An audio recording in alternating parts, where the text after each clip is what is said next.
Alléluia, praise the Lord. Nous continuons l'adoration, nous bénissons le Seigneur pour sa bonté, sa fidélité. Seigneur, merci parce que tu es avec nous, tu nous aimes et qu'aujourd'hui nous sommes encore là devant toi pour cette adoration collective, Seigneur, avec ton peuple. Nous te bénissons, Seigneur, pour tout ce que tu fais dans notre vie. Seigneur, nous te confions, Seigneur, la suite de cette adoration. Nous prions que tu viennes, Seigneur, que tu nous parles toi-même, tu touches nos cœurs afin que nos vies soient transformées, que nous soyons édifiés et que nos vies puissent honorer et glorifier ton nom dans le nom puissant de Jésus-Christ. Amen. Amen. Amen. Que la paix, la grâce du Seigneur soit avec chacun d'entre vous. Je vous salue depuis Cape Town, en Afrique du Sud. Voilà, donc je dois prendre mon vol aujourd'hui. Donc, il fallait que je puisse préparer ce message pour vous l'envoyer en ligne. Donc, le Seigneur vous bénisse. Nous allons entrer dans une semaine historique, dans une semaine importante pour l'histoire de l'humanité, beaucoup plus pour nous les chrétiens. C'est la semaine de la Pentecôte, ok?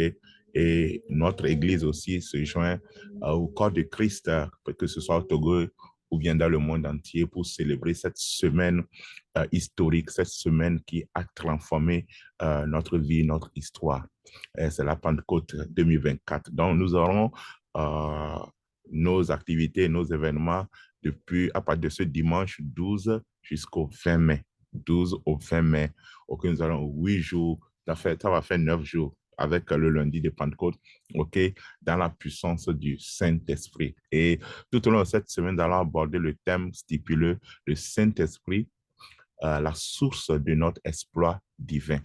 Le Saint-Esprit, la source de notre exploit divin. Nous serons dans Matthieu 2, 17 à 21 comme test de base. Ok, c'est ce que nous allons vivre au cours de cette semaine. Mais aujourd'hui, j'aimerais quand même vous introduire l'importance de la Pentecôte pour que vous puissiez comprendre la Pentecôte et comment est-ce que ça affecte nos vies et comment nous autres, nous devons célébrer cette fête. Voilà. Cette semaine, bien sûr, je crois pas de mardi à jeudi, certains parmi nous seront à la retraite sur notre montagne Sentier de la Restauration pour la prière, une prière de retraite, Seigneur, pour intercéder, pour demander aussi la plénitude du Saint-Esprit au cours de cette semaine et tout au long de l'année, bien sûr. Et le vendredi, nous allons prier ensemble, nous allons avoir une veille de toute l'Église, nous allons prier, nous allons demander à ce que le Saint-Esprit puisse remplir chacun d'entre nous, ok? Et le dimanche, nous allons encore prier ensemble. Et le lundi, nous serons dans le quartier pour célébrer ensemble, pour pouvoir semer la vie de Dieu que nous avons reçue. Donc, tout à l'heure, après ce message, je reviendrai pour aborder le programme de la semaine de Pentecôte, ok? Le lundi de Pentecôte que nous aurons, ok? Mais aujourd'hui, nous allons essayer de comprendre la Pentecôte, ok? C'est quoi Pentecôte? Pourquoi nous devons continuer à célébrer la Pentecôte? Une fois encore, je confie la parole entre les mains du Seigneur. Je prie qu'il vienne lui-même nous parler afin que nous puissions vraiment comprendre son message. Voilà. Voilà, la Pentecôte, comprendre le sens de la Pentecôte. C'est ce dont nous parlons, comprendre le sens de la Pentecôte. Donc, nous avons beaucoup de passages à lire, beaucoup de passages que nous allons lire. Et peut-être certains, je ne vais pas trop lire, mais nous allons lire la plupart de ces passages-là. OK? Nous lisons d'abord Exode 19, verset 15 à 19. OK? Exode 19, verset 15 à 19. Nous allons lire. Tu observeras la fête des pains sans levain. Pendant 7 jours, au temps fixé dans le mois des épis, tu mangeras des pains sans levain comme je t'en ai donné l'ordre, car c'est dans ce mois que tu es sorti d'Égypte. Lisez avec moi, n'est-ce pas? Lisez avec moi. Donc, on continue ensemble. Et l'on ne se présentera point à vide devant ma face. Ensemble, tu observeras la fête de la moisson, des épices, des prémices de ton travail, de ce que tu auras semé dans le champ, et la fête de la récolte à la fin de l'année, quand tu récolteras des champs le fruit de ton travail. 3 fois par année, tous les mâles se présenteront devant le Seigneur l'Éternel. Tu offriras Tu n'offriras point avec du pain levé le sang de la victime sacrifiée en mon honneur, et sa graisse ne sera point gardée pendant la nuit jusqu'au matin. Tu apporteras à la maison de l'Éternel, ton Dieu, les prémices de ton premier fruit de la terre. Tu ne feras point cuire un chevreau dans le lin de sa mère. OK? Je reviendrai pour mieux expliquer le passage. Ensuite, nous avons Lévitique 23, 16 à 17. Lévitique 23, 16 à 17. Il dit, vous compterez 50 jours jusqu'au lendemain du 7e sabbat et vous ferez à l'Éternel une offrande nouvelle. Vous apporterez de vos demeures 2 pains pour qu'ils soient agités de côté et d'autre. Ils seront faits avec 2 dixièmes de fleurs de farine et cuits avec du levain. Ce sont des prémices à l'Éternel. OK, j'espère que tu es avec moi. Nous continuons la lecture. Matthieu 9, verset 37 à 38, 1, 2. Alors il dit à ses disciples, la moisson est grande, mais il y a peu d'ouvriers. Priez donc le Seigneur de la moisson d'envoyer des ouvriers dans sa moisson. Ensuite, acte 2, verset 1 à 7, ensemble. Le jour de la Pentecôte, ils étaient tous ensemble dans le même lieu. Tout à coup, il vient du ciel un bruit comme celui d'un vent impétueux, et il remplit toute la maison où il était assis. Des langues semblables à des langues de feu leur apparurent, séparées les unes des autres, et se posèrent chacun sur chacun d'eux. Et ils furent tous remplis du Saint-Esprit, et se mirent à parler en d'autres langues, selon que l'Esprit leur donnait de s'exprimer. Or, il y avait en séjour à Jérusalem des Juifs, hommes pieux de toutes les nations qui sont sous le ciel. Au bruit qui eut lieu, la multitude accourut et fut confondue parce que chacun les entendait parler dans sa propre langue. Amen. Voilà. Donc, voici ce que nous avons, ou bien voici les passages par lesquels nous allons pouvoir comprendre ce qu'est la Pentecôte, ce qu'est la Pentecôte. Donc, nous voyons ici avec notre texte que nous avons lu dans Exode, que quelques jours après la première Pâque, c'est quoi? C'est quand Dieu est venu en Égypte, quand les enfants d'Israël étaient en esclavage, il est venu pour les faire sortir au travers de son serviteur Moïse qu'il a envoyé, et il leur a dit d'aller libérer son peuple, n'est-ce pas? Et nous savons que Dieu a utilisé les 10 plaies pour pouvoir secouer l'Égypte, pour pouvoir libérer. Et la 10e plaie, c'était la Pâque qui a suivi, c'était la mort, le jugement de tous les premiers-nés d'Israël. Et Dieu avait demandé à Israël de célébrer la Pâque. Comme ça, quand l'âge de la mort va passer, ils ne vont pas mourir comme les autres. Et voilà, donc c'est ce que nous avons fêté, et c'est la Pâque juive avant, ok? Et c'est au moment de cette même fête que Jésus-Christ aussi s'est donné en rançon pour nous protéger, pour nous libérer de la mort et pour nous donner la vie, n'est-ce pas? Voilà, donc, quand cette fête a eu lieu dans l'Ancien Testament, ou bien avec le peuple d'Israël, quand ils sont sortis d'Égypte, Dieu les a dit de faire quoi? De compter 7 semaines, ok? De compter 7 semaines, ou bien ils sont venus jusqu'au mont Sinaï d'abord, ils sont venus au mont Sinaï. Et quand ils sont arrivés au mont Sinaï, Dieu a fait quelque chose. Dieu a fait quelque chose pour pouvoir les marquer puissamment, ok? Et ça dit, Dieu s'est révélé à eux. Donc, qu'est-ce qu'il a fait? Il est descendu dans un feu. OK, il est descendu dans un feu. Il y avait des tonnerres, des éclairs et une voix semblable au son d'une trompette, pardon.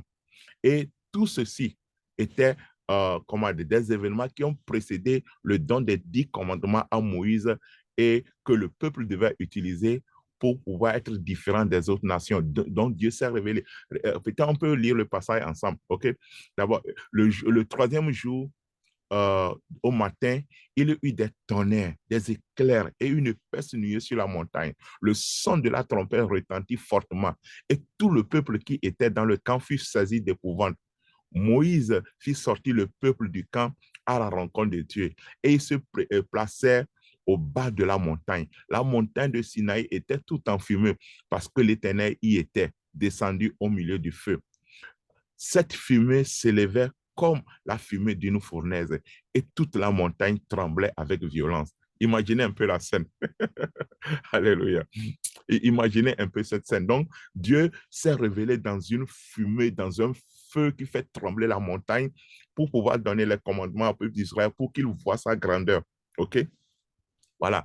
Donc, de la même manière, le jour de la Pentecôte aussi, c'est comme ça, c'est de la même manière que le Saint-Esprit est descendu sous forme de feu sur les disciples en un jour où il y avait beaucoup de gens à Jérusalem. Ils sont venus, la Bible dit qu'ils sont venus de toutes les villes à travers le monde entier.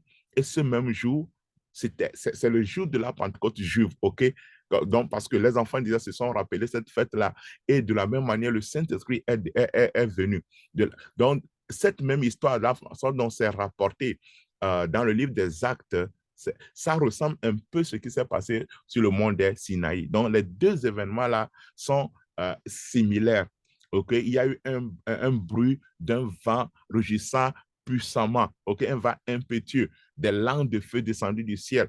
Okay? Voilà, le Saint-Esprit descendu comme sur la Sinaï, comment le feu est descendu pour que Dieu puisse donner les 10 commandements aux enfants d'Israël, pour se révéler vraiment aux enfants d'Israël. OK? Donc, les événements du mont Sinaï, OK, c'est le commencement de l'alliance que Dieu a fait au peuple d'Israël. OK? Donc, le jour de la Pentecôte aussi, OK, avec Jésus-Christ, fut le début d'une nouvelle alliance avec le peuple de Dieu, le peuple spirituel de Dieu. Avant, c'était le peuple charnel, le peuple dans la chair. Maintenant, il y a le peuple spirituel de Dieu, OK, qui sont les chrétiens qui se sont donnés à Dieu. Voilà, je vais retourner un peu. Comment on appelait la Pentecôte? Donc, quand Dieu s'est révélé après aux enfants d'Israël comme ça, après, il a institué la Pentecôte lui-même. Il leur a dit que après la Pâque, OK, après la Pâque, on appelle ça la fête des semaines. Quand ils vont fêter la Pâque, ils vont compter 7 semaines. OK, nous avons lu ça tout à l'heure dans Lévitique et autres. Voilà, on appelle ça la fête. Ils vont compter 7 semaines. OK, après avoir compté les 7 semaines plus un jour, ils vont fêter la Pentecôte. OK, donc on appelle ça la fête des prémices, bien la fête de la moisson. Donc, c'est une fête de dons que les gens viennent vers Dieu et ils font des dons de de leur moisson, de leur première récolte, de ce qu'ils ont eu, ils donnent ça à Dieu. Enfin, le sens de la Pentecôte, c'est quoi? C'est faire des offrandes à Dieu. OK? Voilà, c'est venir vers Dieu et lui faire des offrandes. Donc, après la Pâque, il est dit compter 7 semaines. OK? Donc, 7 semaines, 7 fois 7. Une semaine, c'est 7 jours, n'est-ce pas? 7 fois 7, ça fait quoi? 49 jours. Plus un jour maintenant, ils viennent vers l'Éternel, n'est-ce pas? Donc, la Pentecôte, ça va dire quoi? Penta, 5. OK? En grec, c'est 50 jours. Donc, c'est la fête des 50 jours, ou bien chez les Juifs, on appelle ça la fête des semaines. OK? Donc, les enfants diraient, ils vont compter 7 jours et ils vont venir vers Dieu. Maintenant, dans le Nouveau Testament, cette fête est appelée aussi la Pentecôte et qui vient, et qui suit la résurrection de Jésus-Christ. Donc, rappelez-vous, Jésus a dit à ses disciples, ne quittez pas d'encore, ne quittez pas Jérusalem. Il a fait 40 jours avec eux quand il est ressuscité. Donc, après les 40 jours que Jésus fut ressuscité, il est parti au ciel. Ascension, ce qu'on a fêté le jeudi passé. OK? Donc, il a dit d'attendre ce que le Père a promis, de ne pas quitter Jérusalem, d'attendre ce que le Père a promis. Donc, 10 jours après, qu'il soit parti. Donc, 10 plus 40, ça fait 50. Donc, ça tombait exactement au jour de la fête des semaines que les enfants d'Israël ont l'habitude de faire. C'est pourquoi il y a les Juifs qui sont venus de tout. Quand vous lisez acte 2, vous allez voir, les gens sont venus de tout, de la Samarie, de la Syrie, de l'Égypte, du Liban, un peu partout. Donc, ils sont venus de partout dans le monde entier pour célébrer la fête de la Pentecôte juive. Et Dieu a choisi ce jour aussi. Ça comptait vraiment 50 jours euh, euh, que Jésus-Christ est ressuscité, ok, il est parti au ciel. Il a dit aux disciples que je vais vers le Père, mais je vais vous envoyer le consolateur. Ok, et le jour de la Pentecôte, il est venu. Ok, donc cette fête ainsi que nous l'avons vu, ok, est la plénitude de l'accomplissement de Dieu, du plan de Dieu, l'aboutissement même du plan éternel de Dieu s'est accompli, c'est-à-dire la naissance de l'Église. ok, la naissance de l'Église. Donc, de la même manière que Dieu a demandé aux enfants d'Israël d'amener les prémices de leur semence, les prémices de leur moisson. De la même manière, c'est aussi la prémisse, le démarrage même de l'Église, c'est la prémisse de l'Église. C'est à ce jour que la première Église a commencé à fonctionner officiellement. Ok, l'inauguration même de l'Église. Donc, c'est la prémisse que l'Église est offerte à Dieu par la descente du Saint-Esprit. Avant, les enfants d'Israël venaient pour donner les prémices à Dieu. Maintenant, c'est l'Église qui est offerte à Dieu, ok, par l'intermédiaire du Saint-Esprit. Donc, la Pentecôte elle-même est appelée la fête, voilà, du premier fruit. Les Juifs appelaient ça aussi la fête du premier fruit. Vous lisez Lévitique 23, verset 16. Ok, nous l'avons déjà lu. Donc, ça s'appelle la fête du premier fruit, ok, ou bien des prémices. OK? Donc, c'est l'accomplissement de la plénitude de Dieu, du plan de Dieu. Hein? Du plan de Dieu. Dieu a voulu lui-même accomplir tout ce qu'il a connu. Donc, c'est l'accomplissement. Donc, Dieu inaugure une nouvelle chose et le jour de Pentecôte, c'est la prémisse, OK, du plan de Dieu, du projet de Dieu, de cette nouvelle église-là qui est née. Et depuis ce jour, l'église a commencé à fonctionner. La Bible dit que ce jour-là, il y avait 3000 âmes qui ont été baptisées, une grande moisson, OK, qui est offerte à l'église. Et bien sûr à Dieu. Nous avons vu comment est-ce que les vies des gens sont transformées ce jour-là. OK? Et l'Église a commencé ainsi de suite, ainsi de suite. Vous vous rappelez de ce que Jésus a dit? Jésus a dit, il dit que cependant, je vous le dis, je vous dis la vérité. Il est avantageux que je m'en aille, car si je ne m'en vais pas, le consolateur ne viendra pas vers vous. Mais si je m'en vais, je vous l'enverrai. Donc, le jour de l'ascension, Jésus est parti 40e jour, n'est-ce pas? Il est parti au ciel et il a fait sa promesse. Les mêmes promesses sont dans Jean 16. Voilà, c'est tout. C'est ce que je suis en train de lire. Okay? Quand nous lisons tout Jean 16 et 17, nous allons voir comment est-ce que Jésus a parlé de cette promesse-là. Oui, il va venir le consolateur, le paraclet qui viendra et c'est lui qui permettra que nous puissions vraiment vivre le plan de Dieu, la plénitude de Dieu. Donc, Pentecôte, qu'est-ce que nous disons? C'est une fête qui existait avant. Ok, c'est l'ombre des choses qui devaient venir. Donc, Dieu a amené le peuple d'Israël à célébrer la Pentecôte après, quand il fait la Pâque juive. Ok, pour se rappeler de leur sortie d'Israël, pour se rappeler qu'ils étaient esclaves quelque part et Dieu est venu les sauver. Ok, ça c'est la Pâque juive. Nous avons compris, Jésus est venu accomplir cette même Pâque en s'offrant lui-même comme sacrifice. Il est ressuscité pour nous sauver, pour nous délivrer, n'est-ce pas? Et après 50 jours, comme cela se faisait dans la loi, Jésus a envoyé, Dieu a envoyé le Saint-Esprit pour venir inaugurer l'Église, pour lancer officiellement cette nouvelle alliance-là avec son peuple.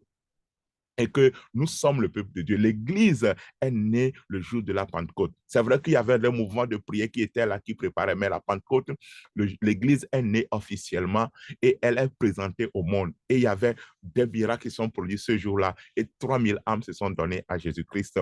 Donc, si nous célébrons la Pentecôte, c'est que c'est l'anniversaire officiel de l'Église, de la naissance de l'Église, c'est ça la Pentecôte. C'est l'anniversaire de la naissance de l'Église, c'est ça la Pentecôte. Donc, c'est pour nous, c'est un engagement pour nous les chrétiens de comprendre vraiment cette fête-là, de comprendre cette semaine et de savoir que, au fait, nous sommes officiellement nés ce jour-là. L'Église, la nouvelle alliance avec Dieu est née au jour de la Pentecôte. C'est pourquoi nous aussi, nous nous connaissons.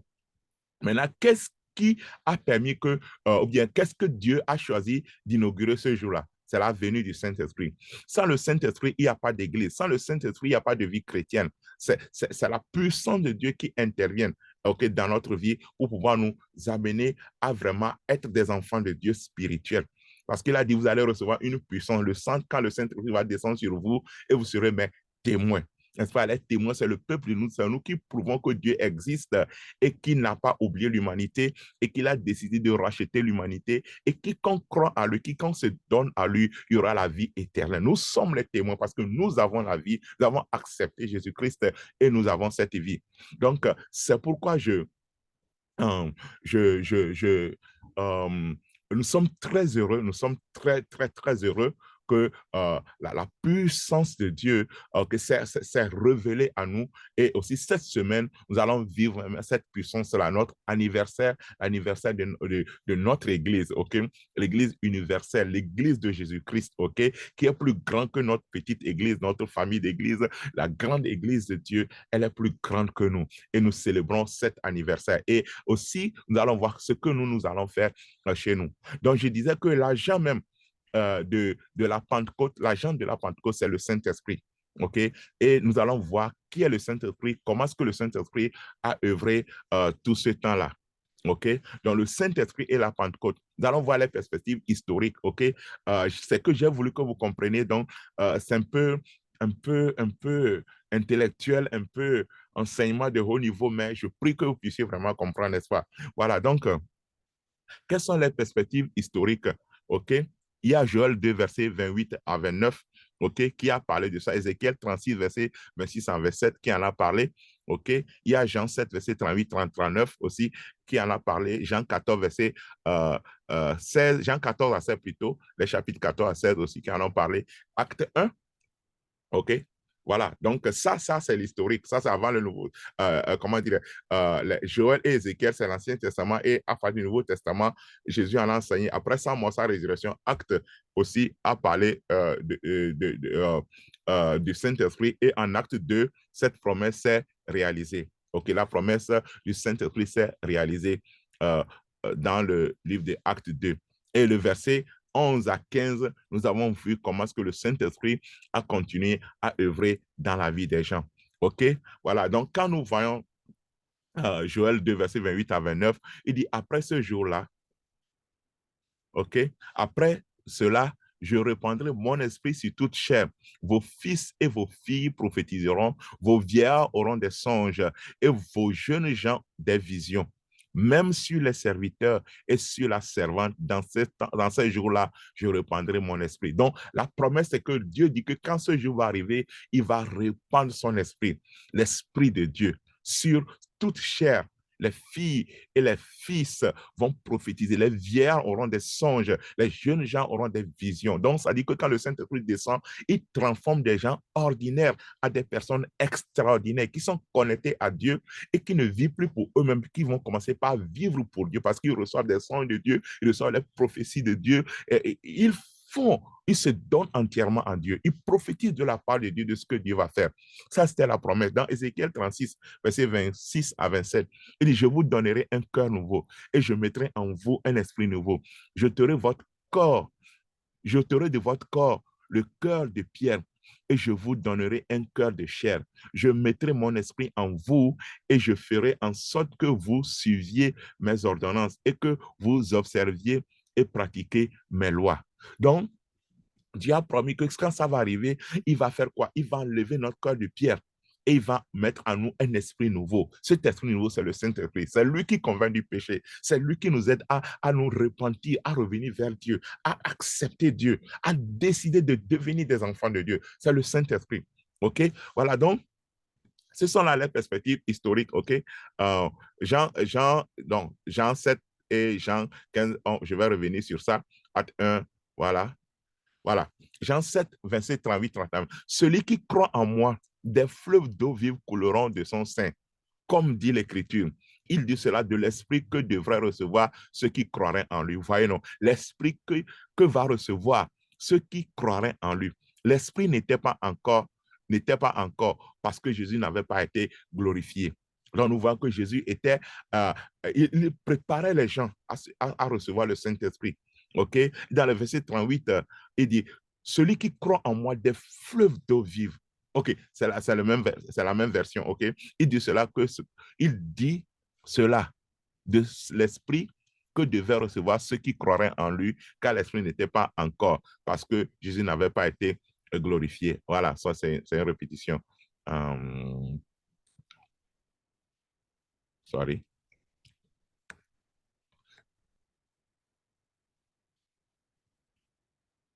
Voilà, donc acte 11, verset 15. Lorsque je me fus mis à parler, le Saint-Esprit descendait sur eux comme sur nous au commencement. Donc, le même esprit, quand les apôtres ont continué à parler, même chez les païens, ok, vous vous rappelez l'histoire de Corneille, quand Pierre était à l'école, il a dit, quand il a commencé par parler, l'Esprit est descendu sur eux, comme sur nous au commencement.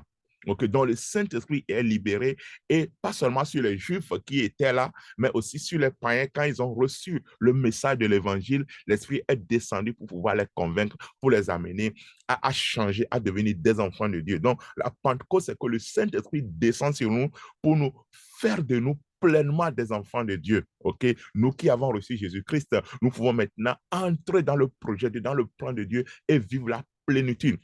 On reçoit Jésus-Christ, mais on vit la vie de Dieu. Et c'est le Saint-Esprit qui nous permet de pouvoir mener la vie de Dieu, parce que nous devenons des êtres, des nouvelles créatures. Et nous allons commencer par mener la vie nouvelle. Sans le Saint-Esprit, on ne peut pas vraiment mener la vie nouvelle.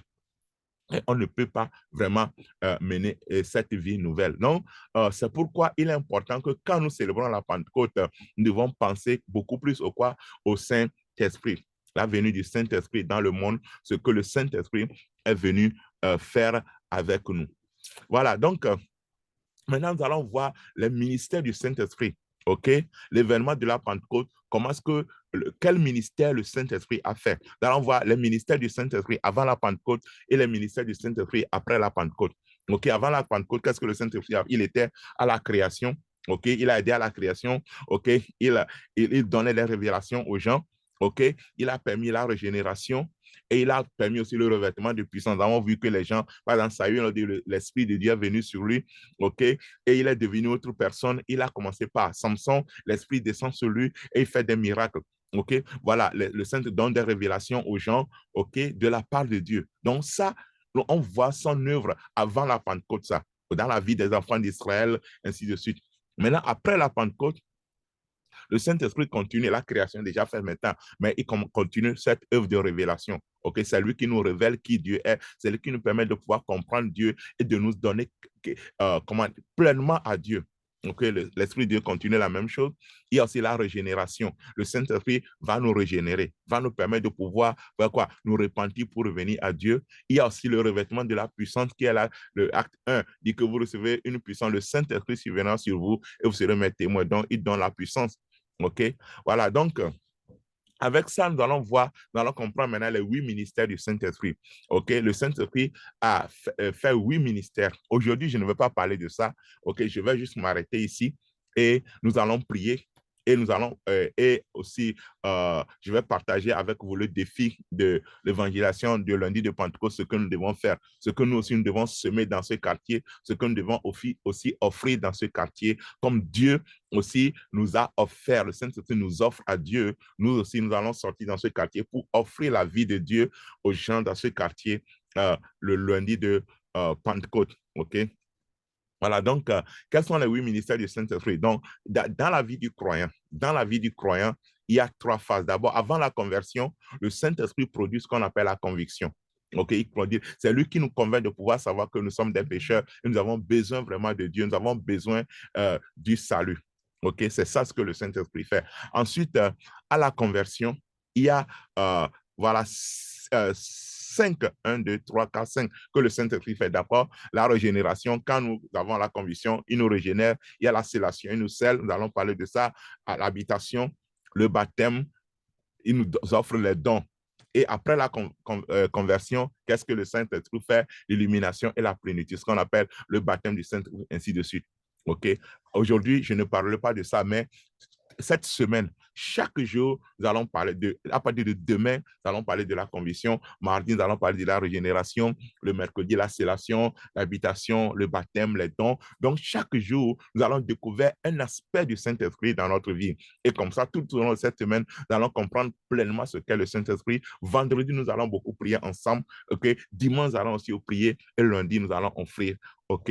Et comme c'est notre première sortie dans le quartier aussi, c'est comme une prémisse que nous sommes en train d'offrir vraiment à notre quartier pour pouvoir semer la vie de Dieu que nous avons reçue, la puissance du Saint-Esprit dans notre vie, dans ce quartier. Voilà, donc, nous serons en prière tout au long de la semaine et je crois que cette œuvre du Saint-Esprit va vraiment nous défier à ne plus être des chrétiens ordinaires. Vous voyez, on dit que si toute chair Les gens qui étaient des personnes ordinaires, quand le Saint-Esprit descend sur eux, ils deviennent des personnes extraordinaires. Vous vous rappelez de l'histoire de Pierre? Pierre se cachait parce qu'il y avait une femme qui demandait, toi, si tu fais partie des disciples de Jésus. Il a dit non. À cause d'une femme, Pierre s'est caché et il a renié 3 fois Jésus-Christ avant que le conte le chante. Amen. Mais le jour de la Pentecôte, le même Pierre qui se cachait dans les trous, il est sorti. Il a prêché devant des multitudes et 3000 personnes ont donné leur vie à Christ. Qu'est-ce qui s'est passé? C'est qu'il y avait une puissance qui a transformé ce peureux, cette personne ordinaire, en une personne extraordinaire qui vivait la puissance et l'autorité de Dieu. De la même manière, je crois que toi aussi, il est possible pour toi d'être cette personne-là transformée. Quand tu te donnes au Saint-Esprit, quand tu permets que l'Esprit de Dieu te remplisse, ta vie va changer. Tu seras transformé à une autre personne et tu auras de grands exploits dans ta vie. Dieu va t'utiliser dans ta famille. D'abord, c'est dans ta famille. Ensuite, dans ton lieu de travail, là où Dieu t'a placé, dans ton lieu de commerce, partout où tu es, tu deviens une personne de feu, de puissance et d'autorité. Dieu va commencer par t'utiliser. Tu vas prier pour les gens, tu vas recevoir des révélations, tu vas recevoir, comment dirais-je, des orientations, des directions pour pouvoir servir la gloire de Dieu dans la vie des gens. Alléluia. Si tu crois que c'est possible pour toi, j'aimerais que tu te lèves, nous allons prier. Le Saint-Esprit, il est capable de nous changer, il est capable d'agir. Alors que nous nous préparons pour entrer dans cette semaine de Pentecôte, le Saint-Esprit va se révéler à nous et il va agir puissamment dans notre vie. Nous allons vivre la plénitude encore. Ce rappel, ce souvenir du Saint-Esprit est encore une opportunité pour nous de renouveler notre engagement avec le Saint-Esprit, de décider que nous allons dépendre de lui et qu'il va nous conduire. Nos enfants qui ont été baptisés, c'est le moment pour vous de vous consacrer à Dieu pour pouvoir recevoir la puissance du Saint-Esprit.